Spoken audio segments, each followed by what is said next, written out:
Now we've plenty of room for our woodruff. Line them up.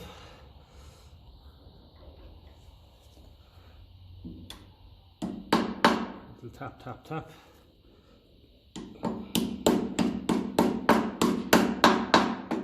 I like to have them just a little bit narrow at the top when you tap down the steering arm down. But I've just forgotten one thing. I'm going to do it now before I forget. There's the grease seal. Grab that. Felt seal that goes over that.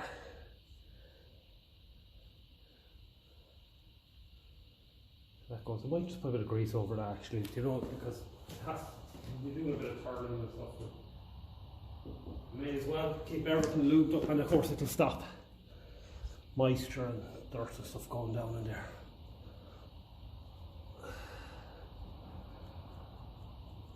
Okay, so woodruff. Take 2 or 3. What are we at now? 3.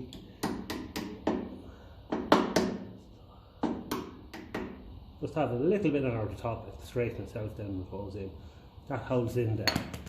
So I'm going to wash my hands because they're dirty. I don't want to be manhandling the new freshly painted steering arm too much with grease yet until, well, I don't want to be handling it at all. I'm going to keep it as clean as possible. And then we'll check that for a fit. So I was sort of tapping in my punch into it. These punches have a habit of going flying, so do not point them at your face, at your eyes.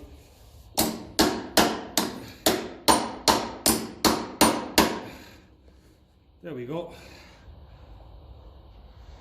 Now, him with that, that'll hold it in place.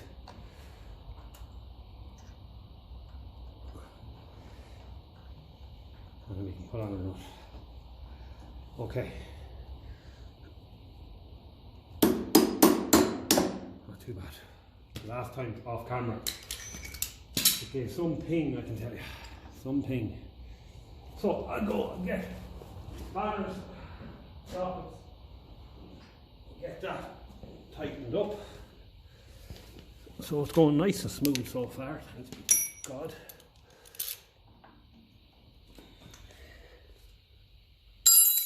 The 11/16, wherever she's gone.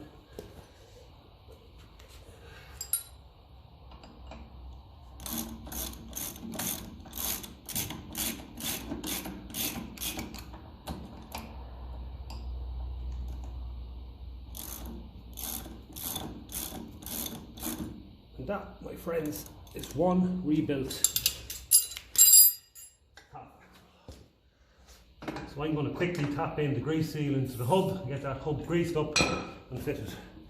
But that feels $1 million. So I have my grease gun here, so I may as well go fill it full of grease. And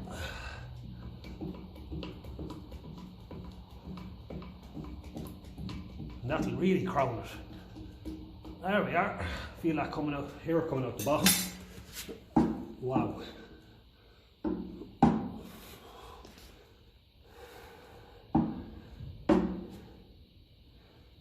That is epic.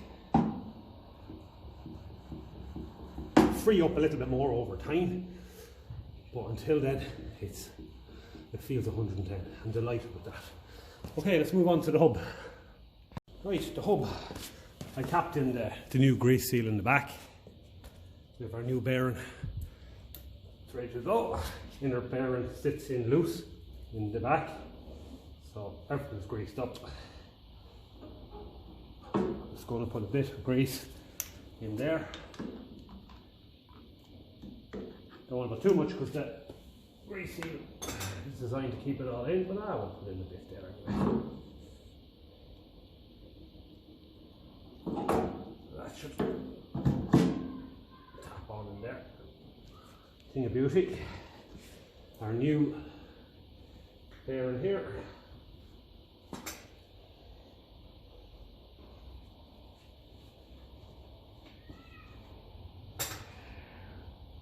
Rub a bit into the rollers. That's it. You can feel that starting to work its way in. In she goes the whole way. Got a new washer there, and that sits in the slot. We got a new lock nut here as well. Lovely.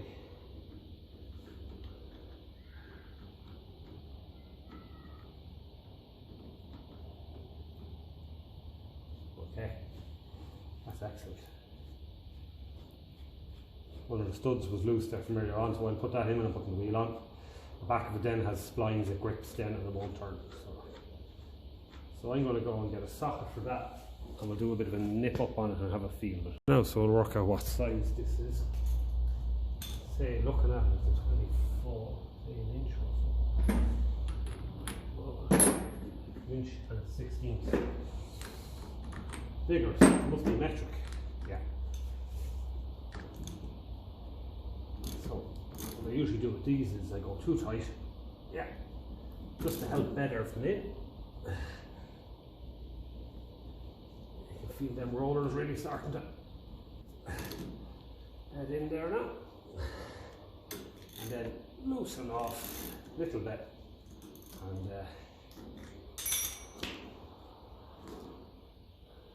lovely. Silent. Just a thing of beauty. So I might, I'm just looking for a slot here for the split pin. Okay.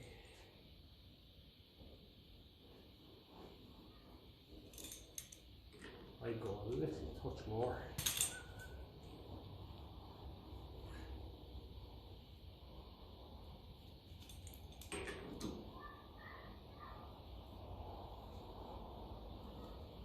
I'd leave it about there. So we'll get that to line up with the hole there.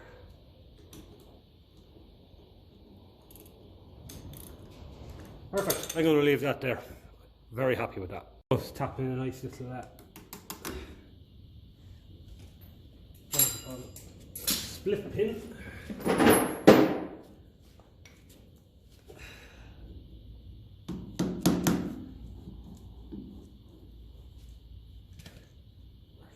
Do is I'm just going to go to the next one.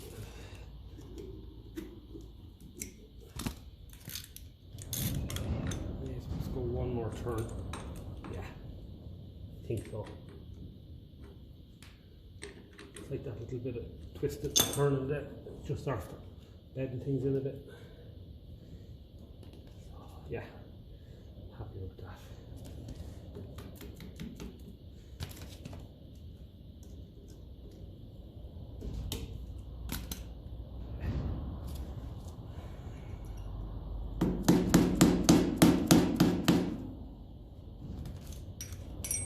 Hammer here, do it now.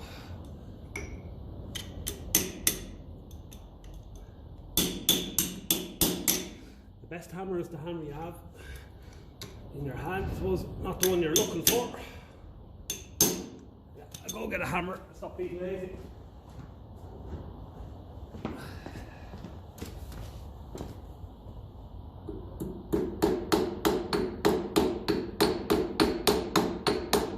Curl that around nice and neatly because I don't want it catching on the cap. The cap is over here, so get that. I left it in the part washer there, so anytime I was using it was just getting a little bit more of a clean. Now, how are we feeling there? Oh, stop. Thing of beauty. A thing of sheer and utter beauty.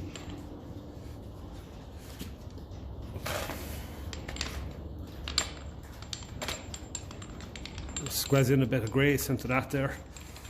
Bit of hailstones there on the roof of here. It's me and Varta here, Fuil Áthar.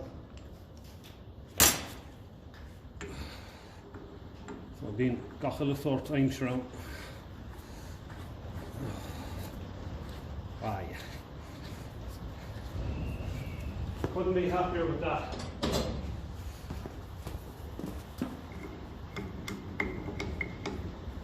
The trick with these is if they ever get rounded, you just get your file and just square them up again. But this one seems to be fine.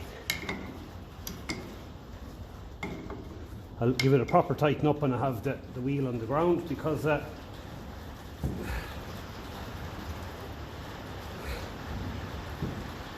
only going to turn in my hand. Let's put on one of these maybe, will that catch it?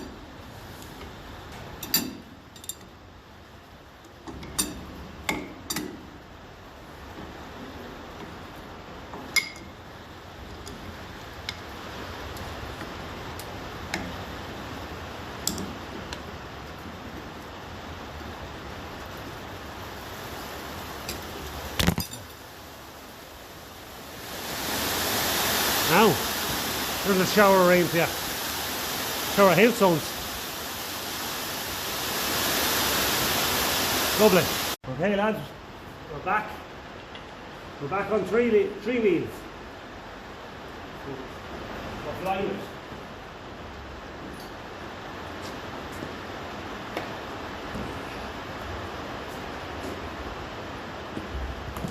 Now, the man can find the sock in the ratchet now if you do well. I'll get that now and come back.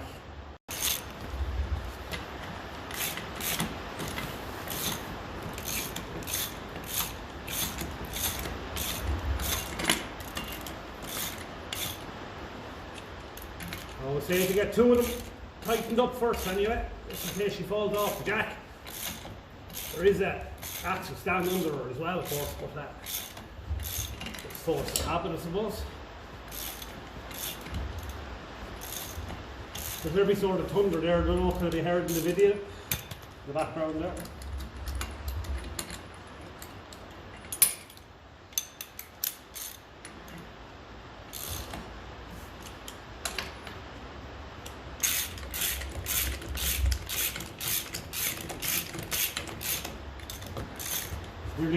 It's really time for a coffee now after this, and I'm delighted to be able to say this side now, as far as steering goes, and front axle goes, it only needs the track rod ends fitted to the track rod, the right length, and I can go and get the tracking sorted then. I'll give these a nip there, and we'll let it off the jack anyway. So that's it, mighty stuff. So now I can move on to the track rod here. So this is an end track rod in the front of the tractor. We'll grease her up.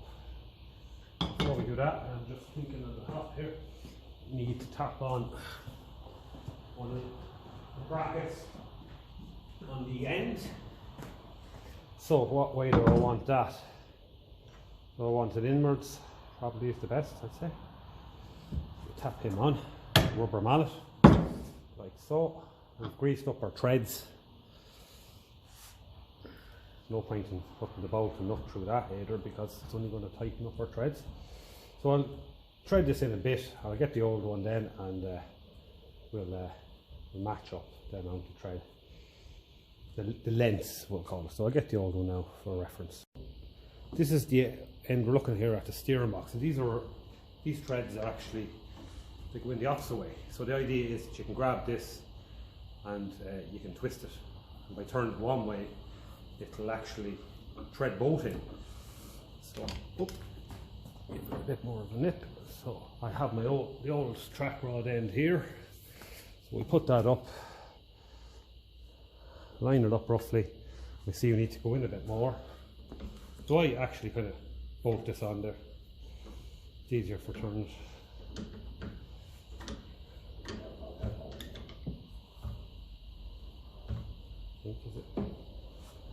Oh, good man, Darren. Force of habit.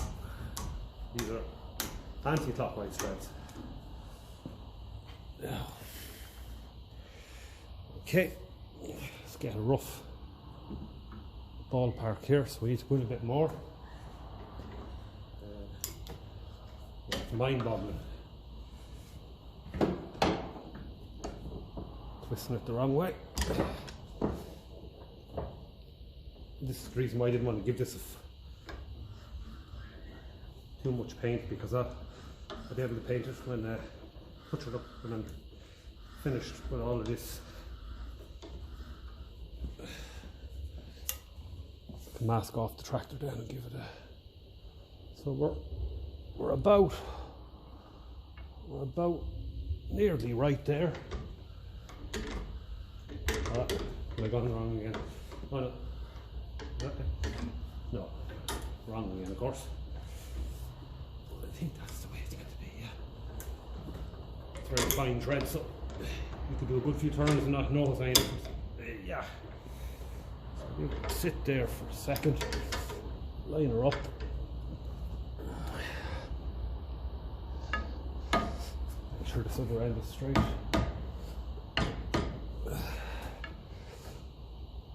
Yeah, we're going to go with that for now, and we'll chance it on the tractor now and see what it looks like. We'll do a quick try fit and see how things are looking. That's our front one. This is our side one here. Like that. That'll go in there, and that'll go down there. That's after lining up there, lovely.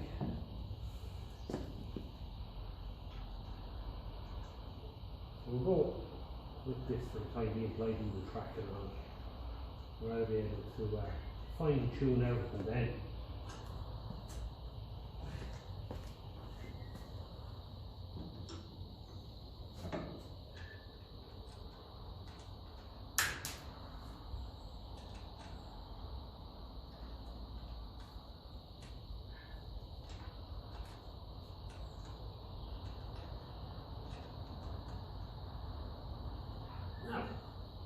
Let's sit that on there loosely. Yeah, so now we have, it's starting to look like a tractor again. Track rod on. One fully rebuilt half axle and hub. My God, that looks good. I'm really, really happy with that.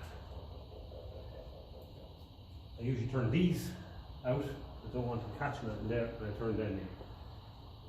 Okay, or I can tap them in, but I think that's the way I looked at my Ferguson 20, that's how I put them on. So I'm happy with that.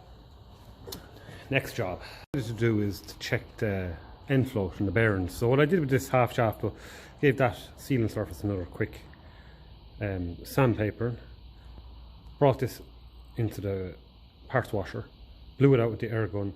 So that's good. I have my shim. I have a load of extra spare shims here. I'm just measuring them there now. And I put on the shim that was on it. It was 22 thousandths of an inch. This is the new backing plate. So I'm going to fit all of that just with the 4 studs, tighten it up. I have the tractor completely on a jack. This wheel is off the ground, and I'll be able to check what sort of end float is in it, and then I'll know whether I need to take out that shim, put in a smaller one or whatever. So let's have a go of fitting it.